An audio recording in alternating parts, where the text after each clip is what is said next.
Entonces, ¿por qué tenemos razones para continuar extendiendo la mecánica lagrangiana a la hamiltoniana? Bueno, la primera es porque la física estadística y la física cuántica utilizan esto muy profusamente. Dos materias con las que se van a enfrascar enseguida y utilizan la formulación hamiltoniana por todas partes. O sea que esto hay que aprenderlo de manera que sería de servicio. Haríamos esto como servicio a otras materias. ¿Vale? Pero luego hay una razón teórica también, que es que se pueden considerar simetrías más generales.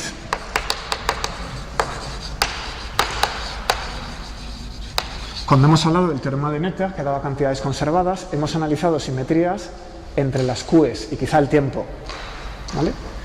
Pero no puedo mezclar las coordenadas con las velocidades. Una vez queda dicho lo que son las coordenadas, derivo respecto al tiempo y salen las velocidades.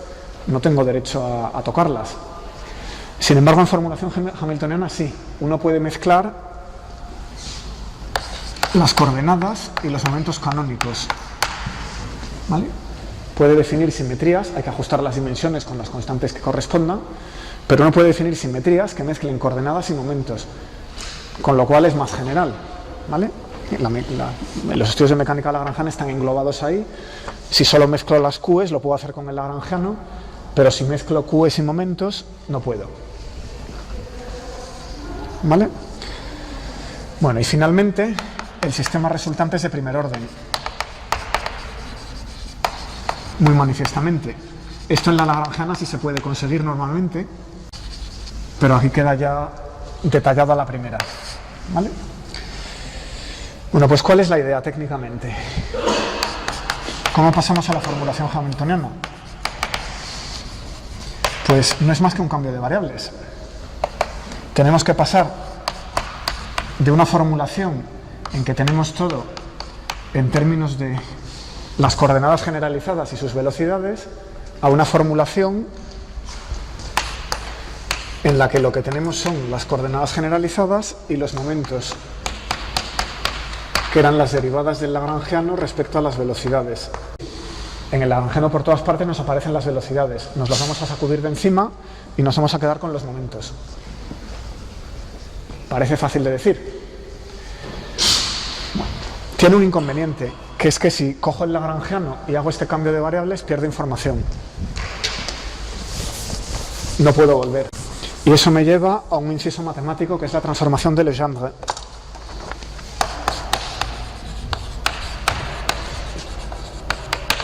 ¿Os la ha explicado el profesor de termodinámica?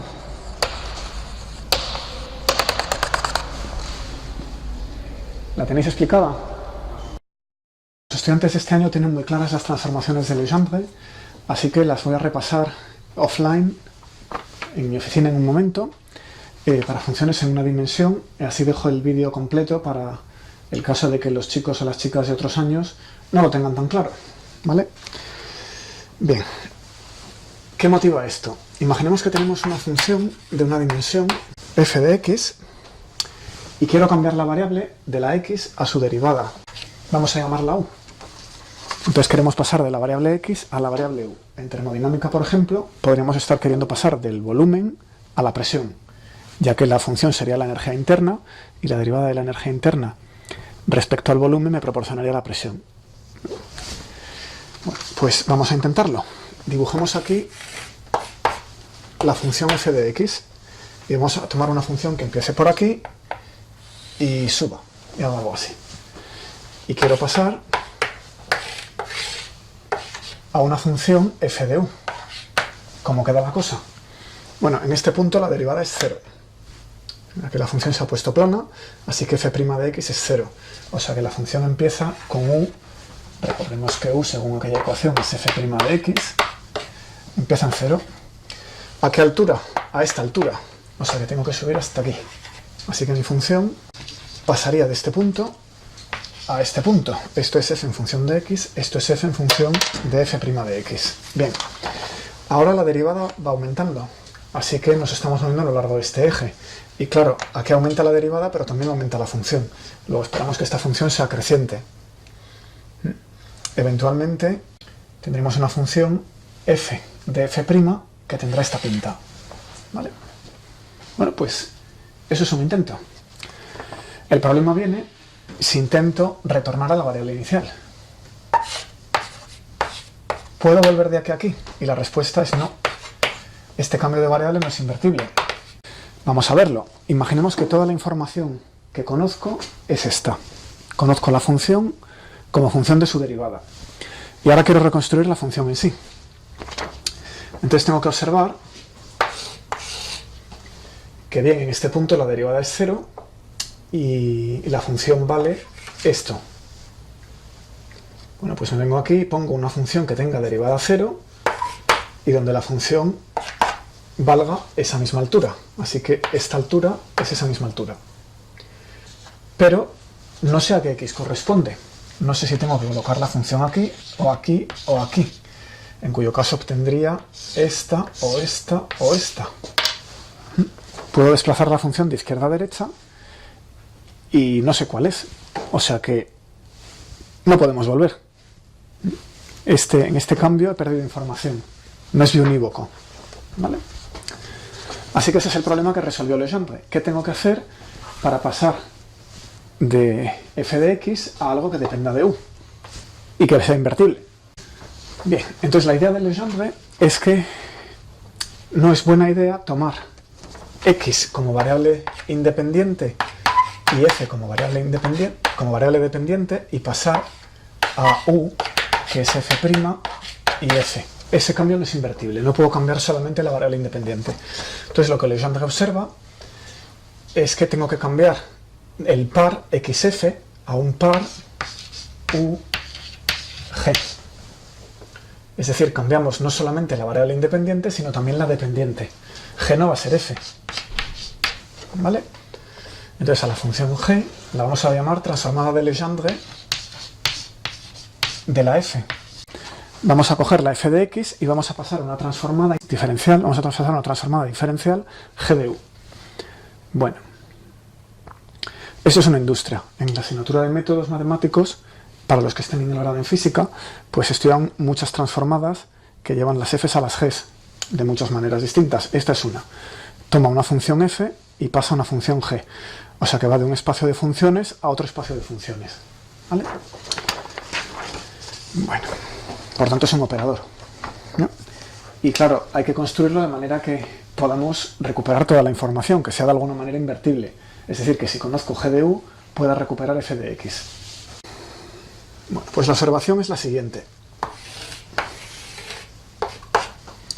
Imaginemos que yo cojo por aquí xy y tengo la curva de antes y igual f de x. Ese es el mismo diagrama con el que hemos empezado. Bien, entonces, ¿qué necesitaría yo para poder reconstruir esta función si lo que conociera fuera la derivada en cada punto? Imaginemos que tengo este punto y conozco la derivada aquí. Y la función, por supuesto. Y en este otro punto conozco la derivada.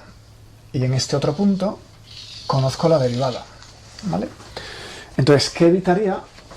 Que al intentar reconstruir la función original no supiera dónde colocarla. Bueno, pues lo que tengo que hacer es saber dónde están estas rectas tangentes. La derivada es la pendiente de las rectas tangentes, pero necesito un número más para saber dónde poner la recta, si aquí o aquí o aquí. Entonces, una posibilidad para dar ese número es venirnos al corte de todas estas tangentes con el eje de las íes. Entonces, si doy dos números, un número que es la pendiente u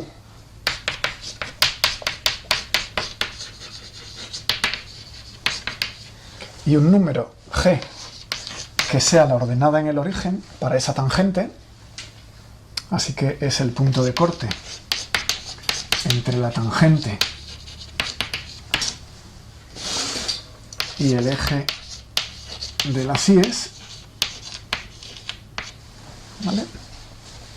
Si doy este punto de corte y esa pendiente, es decir, el par UG, esto es G, y eso lo hago para cada punto de la curva, por tanto doy la función G de U, ya puedo reconstruir la f de x, porque la f de x es la envolvente.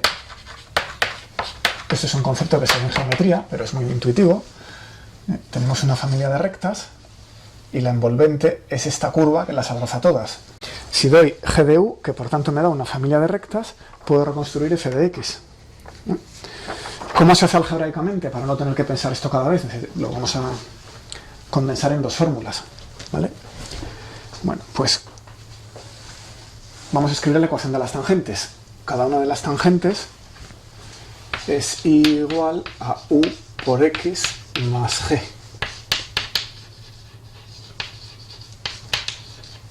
¿Verdad? Pero u es f' de x.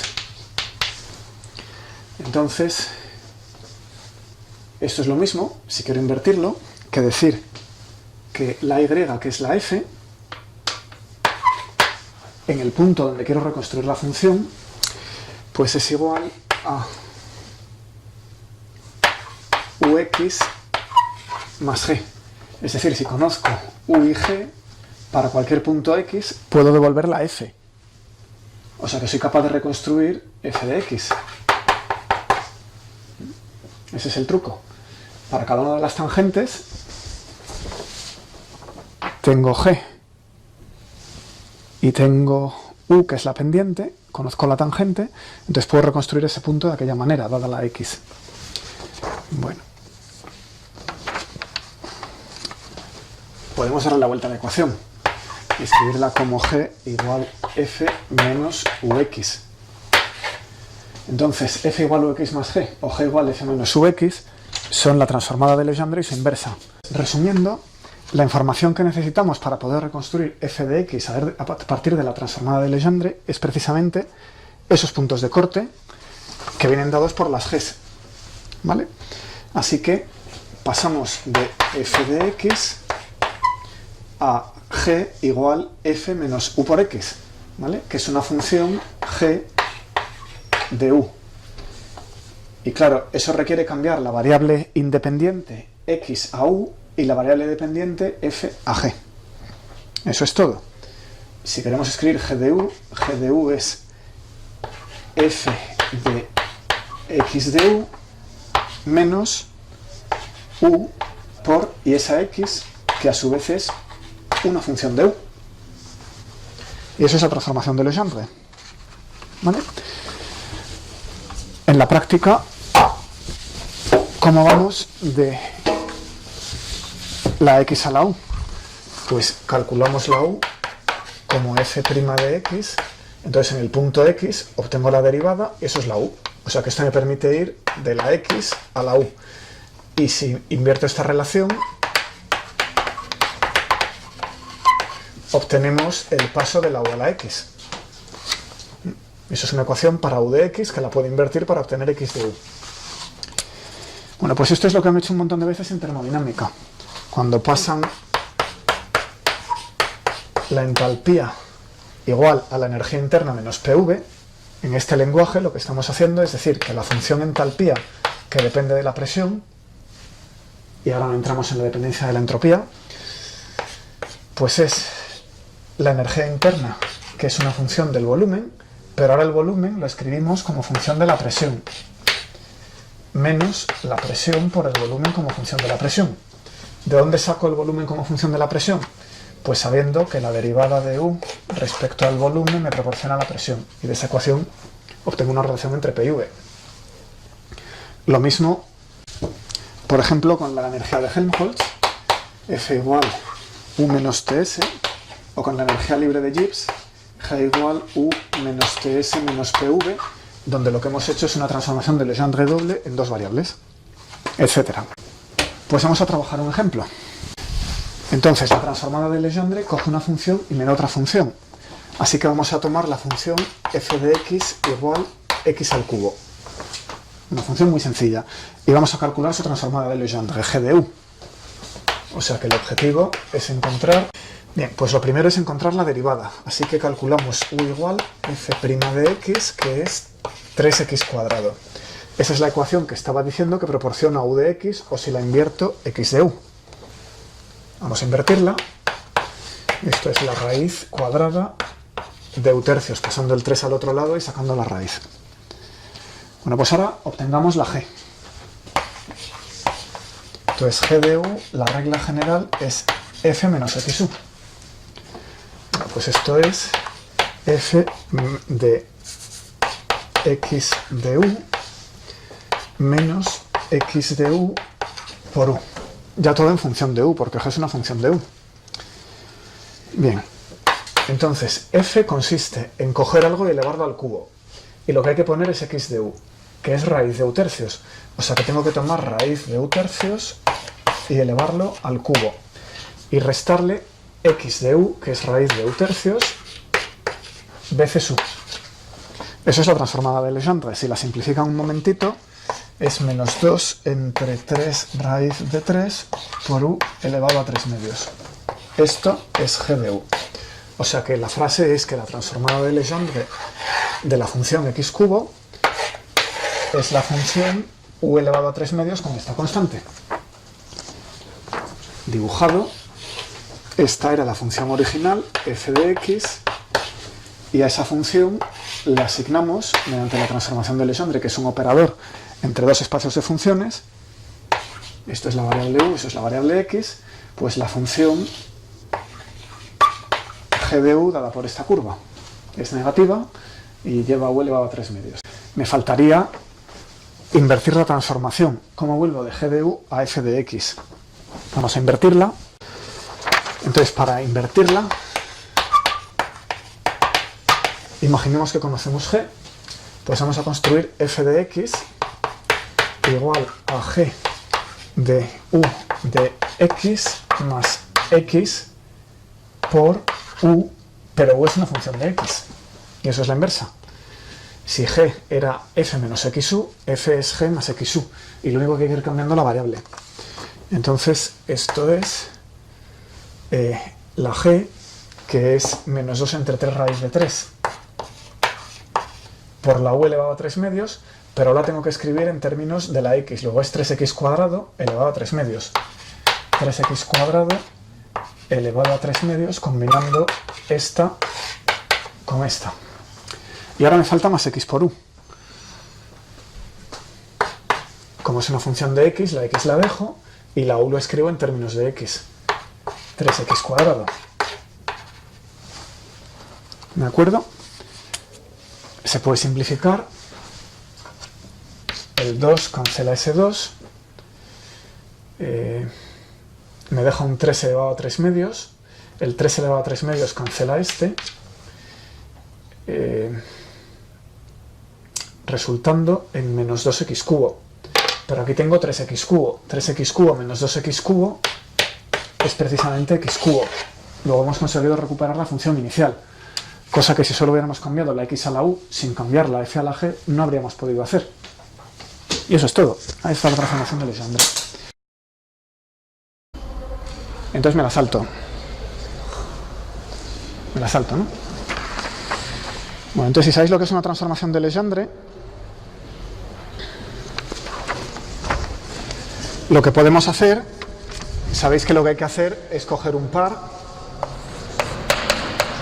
cambiar QJ y L a QJ, Q punto en L y pasar a QJ y PJ en L.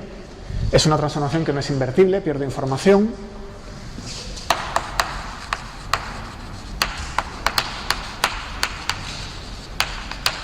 No puedo volver. Entonces lo que hago es cambiar un par. Lo que hacemos es coger las Q puntos y la L y cambiarlas por las P's y la transformada de Legendre de la L, que es la H. ¿Vale? Es decir, no cambio solamente.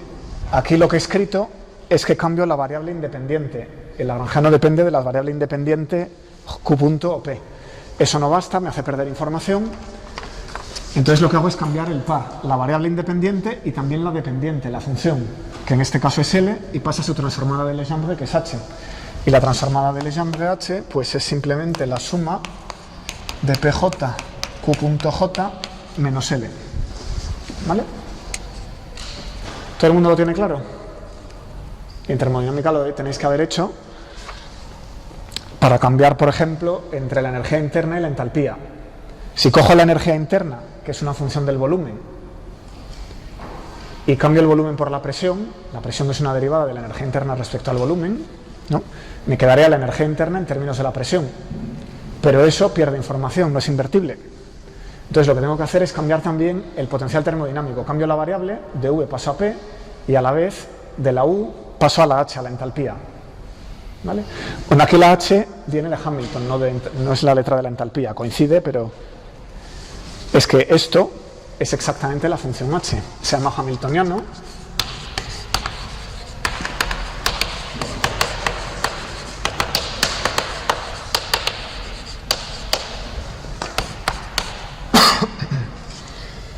¿Cómo se construye? Está aquí escrito. Lo que pasa que es una función de las Q's y de las P's, mientras que la función energía, que tiene la misma forma, formalmente se escribía igual, PQ punto menos L, es una función de las Q's y de las Q puntos.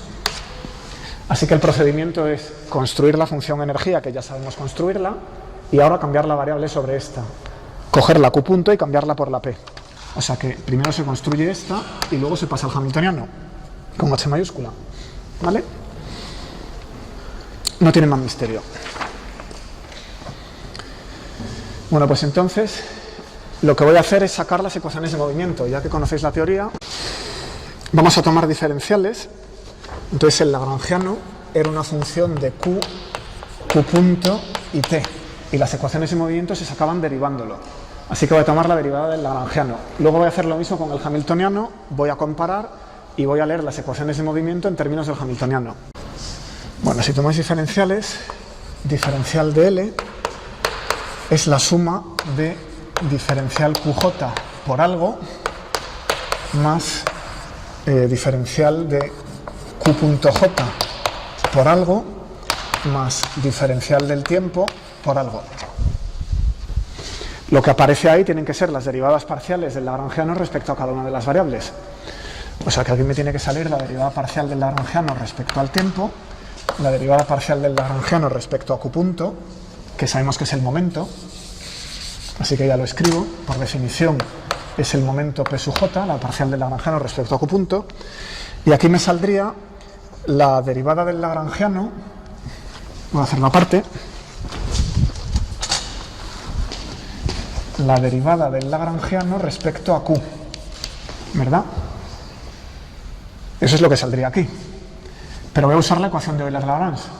Entonces esto lo escribo como la derivada respecto al tiempo de la parcial del lagrangiano respecto a Q punto, que es lo mismo que la derivada respecto al tiempo del momento. Entonces lo que pongo aquí es P punto J. Eso es la variación del lagrangiano. Bueno, voy a hacer lo mismo con el hamiltoniano. Esto suena todo de termodinámica. En termodinámica estás haciendo esas manipulaciones todo el rato. T diferencial de S, etcétera, ¿no? Es lo mismo. Entonces la diferencial del hamiltoniano es la suma sobre J de algo que lleva PJ más la suma sobre J de algo que lleva de Q.J. Y luego tengo L, la fórmula es esta, o sea que tengo que sacar una derivada aquí y una diferencial de L, por ejemplo. Bueno, si derivo sobre, si saco la diferencial respecto a PJ, aquí me queda la Q.J. O sea que por aquí debo ver una Q.J. Y aquí, si saco la diferencial de Q.J, me queda una PJ. Así que PJ. Entonces esto es, ¿qué puedo hacer? Sustituir esta ecuación en esta. aquí tengo diferencial de L, que viene de derivar el lagrangiano, aquí, saco esa diferencial. Entonces voy a coger toda esa ecuación para dl y la voy a sustituir en esta y obtengo lo que sigue. Esta viene igual, baja aquí, sigma j punto j de pj, ese término viene directo. Y ahora tengo varios términos que combinar. Vamos a ver. Este lo voy a dejar. Hay uno que es menos la derivada del lagrangiano respecto al tiempo por diferencial de t. O sea que este ya lo he contado y este ya lo he contado. Bueno, ¿qué hago con lo demás? Aquí hay uno que se va a ir con... Este va a entrar con signo menos. Fijaos, al sustituir este aquí va con signo menos y es igual que este de aquí. O sea que estos dos se van a cancelar. Este no contribuye. Este se va a cancelar con este. Y ese menos me va a dejar este término con signo menos. Así que menos suma de p.j diferencial qj. Y ya no hay más. 3 términos. Vamos a llamar a esta la ecuación 1. La diferencial del hamiltoniano son esos 3 términos. Y eso es simplemente la diferencial de la transformada de Legendre. Esta ecuación me la guardo. Voy a obtener otra. Identidad matemática, tengo h como función de q, p y t, y voy a hacer lo mismo que aquí, sacar el diferencial de h simplemente diferenciando. Entonces la diferencial de h, por otra parte, es igual a la suma sobre j, parcial de h respecto a q sub j, diferencial q sub j, la suma en j, parcial de h respecto a p sub j, diferencial p sub j, parcial de h respecto al tiempo, diferencial de t. Y esta es la ecuación 2. Eso es simplemente la regla de la cadena aplicada a la h, y no hay más. Voy derivando cada una de ellas, ya está. Tengo la diferencial de h, identidad. Aquí tengo la diferencial de h sacada a partir de la transformada de Legendre y de la diferencial del lagrangiano. Y ahora las comparo. Tienen que ser iguales. Como 1 y 2 tienen que ser iguales, voy término a término. ¿Y qué leo? Pues si miro el diferencial de t, veo que la derivada de h respecto al tiempo, la derivada explícita, es menos la del lagrangiano que está por allí. Claro, imaginaos que el potencial depende del tiempo. Entonces el lagrangiano era t menos v y v depende del tiempo. El sistema es natural, para no complicarnos, el hamiltoniano va a ser t más v. El signo de v ha cambiado, luego la dependencia en el tiempo me cambia de signo. ¿Vale? Esto es fácil de creérselo. Vamos con las otras dos. Ahora vamos a comparar el término de QJ con el término de QJ y el término de PJ con el término de PJ. Y obtenemos las llamadas ecuaciones de Hamilton. Así que Q.J es igual a la derivada de h respecto a PJ y P.J es igual a menos la derivada de h respecto a QJ. Esas son las ecuaciones del movimiento para cada una de las coordenadas generalizadas en formulación hamiltoniana. ¿Vale? En el formalismo de Lagrange teníamos para cada Q una ecuación de segundo orden, la ecuación de Euler-Lagrange. Aquí tenemos dos ecuaciones de primer orden, las ecuaciones de Hamilton. Vamos a ver si las identificamos. ¿Qué dice esta? Aquí tengo la derivada del momento respecto al tiempo. Acordaos de la formulación newtoniana. ¿Eso quién era? Era la fuerza. ¿Vale? Si esto es un sistema sencillito que viene de un potencial, ahí estoy leyendo la fuerza, porque es la derivada del potencial respecto a la coordenada. La derivada de v respecto a r es la fuerza, ¿no? Con un signo. O sea que esta ecuación es la segunda ley de Newton, si ponemos un sistema de los más sencillos. ¿Vale? ¿Qué dice la ecuación de arriba? ¿Dónde dependería el hamiltoniano, si fuera muy fácil, de la P? En la energía cinética. La energía cinética sería algo así como la suma de las V's por las P. Y entonces aquí me saldría una velocidad. O sea, es un medio de mv cuadrado. T, para un sistema muy sencillo, es un medio de mv cuadrado. La derivada de t respecto a la velocidad baja el 2 y lo cancela, es m por v, de manera que t es un medio de v por p. Lo que pasa que el hamiltoniano no es una función de las v's, es una función de las p's. Entonces tengo que escribir v también en términos de p, con lo cual esto es p cuadrado partido por 2m. Y ahora sí, si derivo la energía cinética respecto a p, cojo la energía cinética esta tan sencilla y la derivo respecto a p, obtengo el 2 baja y cancela el 2, que es el paso que me estaba viendo, p entre m. Y entonces esta ecuación dice que la velocidad es p entre m, lógicamente. O sea que en la mecánica newtoniana esto es una identidad, esta ecuación no dice nada. Y la ecuación de movimiento es esta. Pero claro, todo es de segundo orden. Entonces en la formulación hamiltoniana lo que pasa es que p es una variable independiente. El momento ya no es de manera automática y siempre m por v. El momento satisface una ecuación de movimiento y solo sobre la solución de la ecuación de movimiento tenemos esto, que la velocidad es p entre m, ¿vale?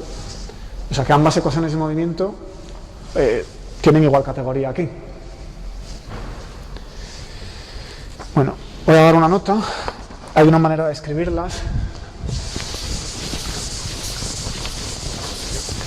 Como que hay gente del doble grado,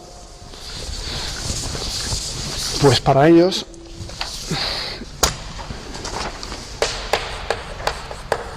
o para los que estén en física y se entretengan con la teoría de grupos en cuarto, tenemos una asignatura de teoría de grupos optativa. Las ecuaciones de Hamilton se pueden escribir de la siguiente manera.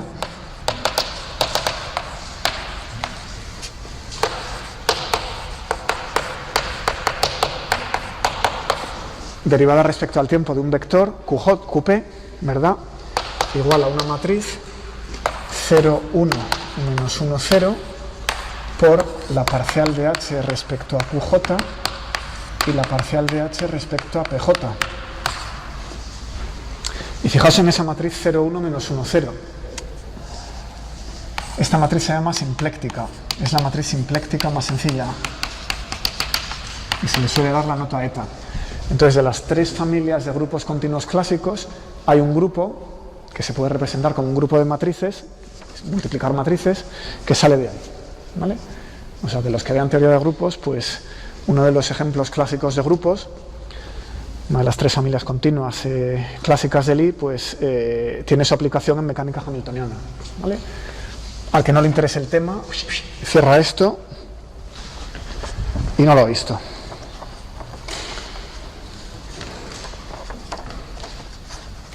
Bueno, lo que sí es importante aquí, ahora mismo, es que se trata de 2n ecuaciones de primer orden. Recordemos que empezábamos con n mayúscula partículas, las cambiábamos por n minúscula coordenadas generalizadas, y por cada coordenada generalizada hay dos de estas ecuaciones. ¿Vale? O sea que en total tenemos 2n ecuaciones de primer orden. Bueno, las variables independientes son q y p.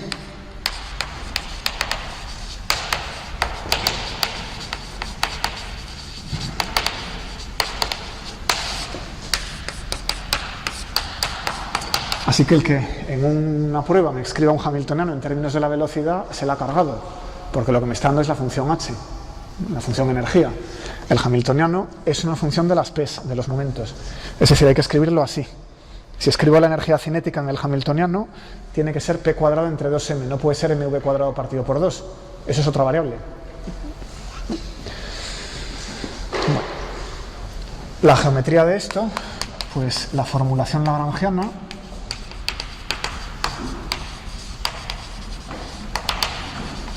hablaba de un espacio de configuraciones. En el espacio de configuraciones lo que teníamos eran varias variables, era un Rn dado por las Qs, que son las Q1, Q2, etc. En cada punto de ese espacio puedo poner un vector que lleva las velocidades q.1, q.2, etc. Y la trayectoria que sigue el sistema es tangente a las velocidades. Luego en este punto tiene que ser tangente a ese vector. ¿Vale? Esa es la trayectoria. En la formulación hamiltoniana,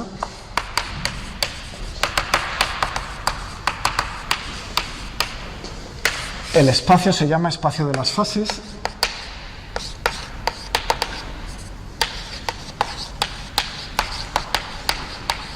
Y tenemos las Q's y las P's.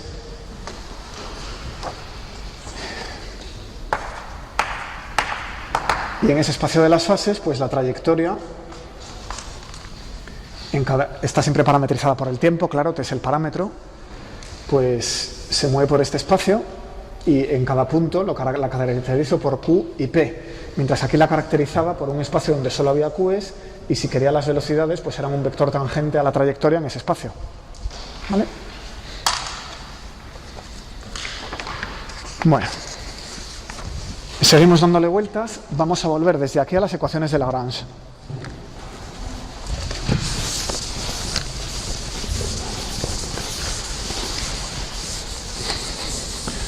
Claro, el cómo es la trayectoria lo da la ecuación de movimiento. O sea que aquí la ecuación de cómo paso de este punto a este punto es un sistema de primer orden de Euler que estáis estudiando numéricamente, ¿verdad? Lo dan esas ecuaciones. O sea, estas dos ecuaciones lo que dan es la evolución en el espacio de las fases. ¿Vale? ¿Por qué se puede llamar espacio de las fases? Por una formulación de la mecánica que ya no voy a contar, en la que todas las coordenadas generalizadas pasan a ser ángulos, todos son fases. Viene por ahí. ¿Vale? Bueno. Las ecuaciones de Hamilton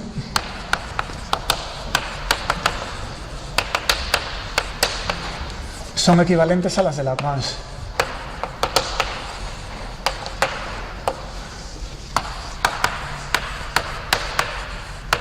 ¿Qué es lo que se consigue con la transformación de Legendre? Entonces, ¿qué dice Q punto igual parcial H respecto a P? Bueno, son equivalentes a las de Lagrange cuando tenemos formulación lagrangiana. Como dije antes, la hamiltoniana es un poquito más general. Para algunas cosas, con el lagrangiano no llego. Entonces, pero si hay un lagrangiano, entonces puedo compararlas, lógicamente. Entonces, Q punto es la derivada de H respecto a P, eso es la primera ecuación, pues solo es la inversa de P igual parcial de L respecto a Q punto. ¿Vale? Si paso de L a H o paso de H a L, me encuentro con una de estas dos ecuaciones. Es el cambio de variables de la transformación de Legendre, el cambio de la variable independiente. ¿No? Aquí paso de Q punto a P, aquí paso de P a Q punto. ¿Vale? Esto lo veremos con algún ejemplo. Bueno, la segunda ecuación, o sea que esto en mecánica hamiltoniana es una ecuación del movimiento, en mecánica lagrangiana no es más que la definición del momento canónico, no es una ecuación del movimiento. Vale, la segunda ecuación, si es la ecuación de movimiento en la mecánica lagrangiana, vamos a ver cómo queda. Derivada respecto al tiempo de PJ igual a menos parcial de H respecto a QJ. Entonces me hace falta la definición de H en términos de L. Tenemos que recordar que H era la suma de PQ punto menos L, ¿verdad? Con los subíndices J. Suma sobre J, PJ, QJ. Bueno. Entonces usando eso, la derivada respecto al tiempo de la P es menos la derivada de H respecto a Q. Pero H no depende de Q en este término. Aquí no hay Q. Así que solo puede depender a través del lagrangiano. Q es independiente de P en formulación hamiltoniana. Son variables independientes. O sea que H solo puede depender de Q a través de L. Entonces este término tiene que ser la derivada de L respecto de Q. Obligatoriamente. Y a ver este otro, la derivada respecto al tiempo de P, pero ¿qué es P? En mecánica lagrangiana P es la derivada de L respecto a Q punto. O sea que esto es la derivada respecto al tiempo de la parcial de L respecto a Q punto. Y claro, esas son las ecuaciones de Euler-Lagrange. Luego la segunda de Hamilton se puede volver, es equivalente a la segunda de Euler-Lagrange. ¿Vale? Lo que pasa que aquí he asumido que hay un lagrangiano. ¿Y si no conozco el lagrangiano? O no lo hay, o no es fácil de construir. Por ejemplo, ¿por qué no puedo invertir esto? Es decir, si tengo el lagrangiano y construyo la transformación de Legendre, muy bien, encuentro el hamiltoniano.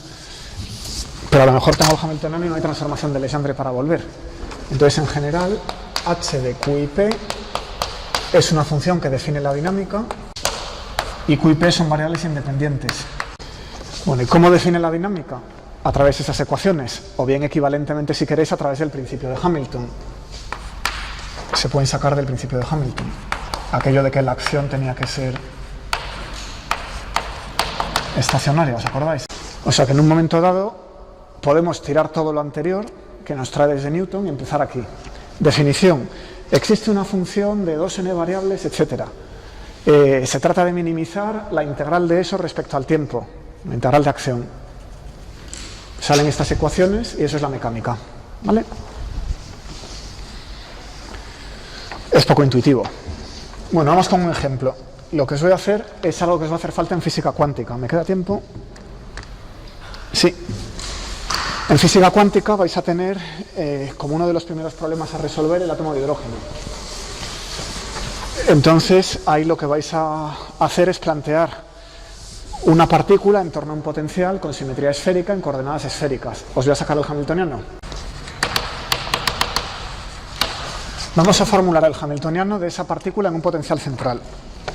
Entonces, esto es muy fácil, voy a ir rápido, pero es directo. Hasta que llega al hamiltoniano, la energía cinética es mv cuadrado partido por 2, que es m medios de r punto cuadrado, que es m medios de módulo derivado al cuadrado más r cuadrado teta punto cuadrado más r cuadrado seno cuadrado de teta phi punto cuadrado. Eso ya lo hemos hecho varias veces. Lagrangiano es esta t y menos el potencial de r, que es central.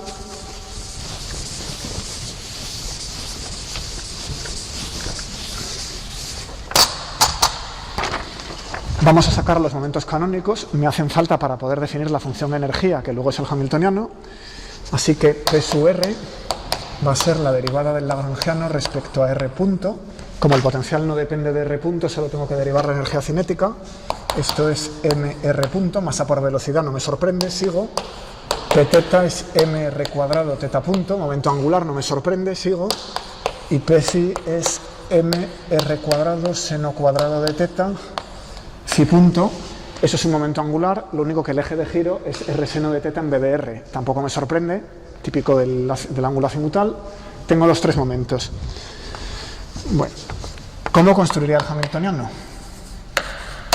Empezaría por la función energía y diría que h es la suma de las q.j por las pj para ese sistema menos L. Para ese sistema va a ser igual a t más v, pero como quiero operar en general voy a cerrar los ojos y tirar desde su definición. Y entonces es mr punto cuadrado más mr cuadrado teta punto cuadrado más mr cuadrado seno cuadrado de teta phi punto cuadrado. Ese es el primer término. He multiplicado cada una de las velocidades por cada uno de los momentos que veo ahí. Este es ese corchete. Y a continuación resto el lagrangiano. Lagrangiano lo tengo aquí escrito, así que se lo resto directamente. M medios de r punto cuadrado más r cuadrado teta punto cuadrado más r cuadrado seno cuadrado phi punto cuadrado. En el lagrangiano el potencial entra con signo menos, al cambiar el signo aquí entra con signo más. Bien, este corchete es el doble de este paréntesis de aquí, así que vuelve a quedar lo mismo pero con un medio. Así que h es m medios de r punto cuadrado más r cuadrado teta punto cuadrado más r cuadrado seno cuadrado de teta phi punto cuadrado más v, que claro, este más v, Esto es una partícula en un potencial central, es un sistema natural, no hay ligaduras dependientes del tiempo, no hay nada raro, así que sale el hamiltoniano como T más V, ¿vale? Es la energía. Bueno, todavía no es el hamiltoniano, ahora mismo es la función energía que coincide con la energía. Para pasar al hamiltoniano me falta un último paso, que es expresar esto en términos de los momentos. ¿Cómo expreso esto en términos de los momentos? Pues necesito las inversas de las ecuaciones que están aquí arriba. Así que en amarillo invertimos y R punto es PR entre M. Teta punto es P teta entre M. Y phi punto es P phi entre MR cuadrado seno cuadrado de teta. Y ahora lo que hago es eliminar todas estas velocidades generalizadas en términos de los momentos asociados, resultando ya, ahora sí es el hamiltoniano, PR cuadrado entre 2m, P teta cuadrado entre 2m R cuadrado, P phi cuadrado entre 2m R cuadrado seno cuadrado de teta y el potencial V de R. Eso es el hamiltoniano, ¿vale?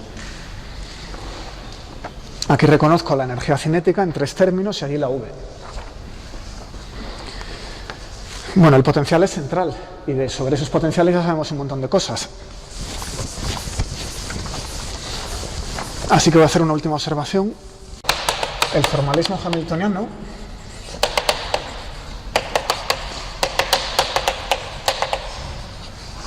es especialmente útil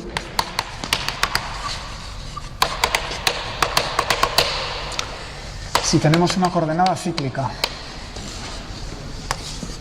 En el caso de un potencial central, ¿qué coordenada es cíclica?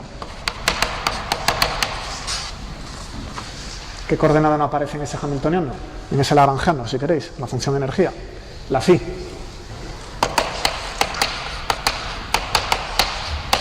Aquí la phi no aparece. Eso quiere decir que P phi se conserva en el formalismo lagrangiano. Que se conserve quiere decir que es constante.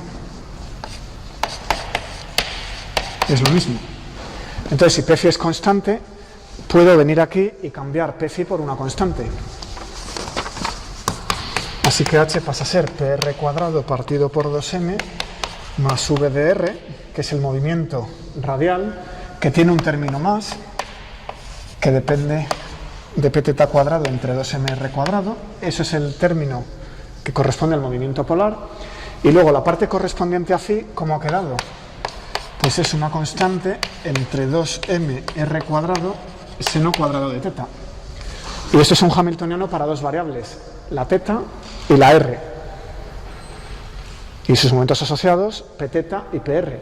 Y la phi es como si no hubiera existido, ¿vale? Teníamos una partícula con 3 coordenadas, pero la phi no aparece en el potencial. Por tanto, la P phi, que es siempre el momento canónico, al construir el hamiltoniano siempre sale el momento canónico, es constante, así que ese término no depende de P phi, y phi es como si no existiera. O sea que es una ventajilla del método hamiltoniano, que es que si hay una coordenada cíclica, desaparece como si nunca hubiera estado, ¿vale? El problema queda reducido porque su energía cinética se escribe como una constante entre las variables de las otras.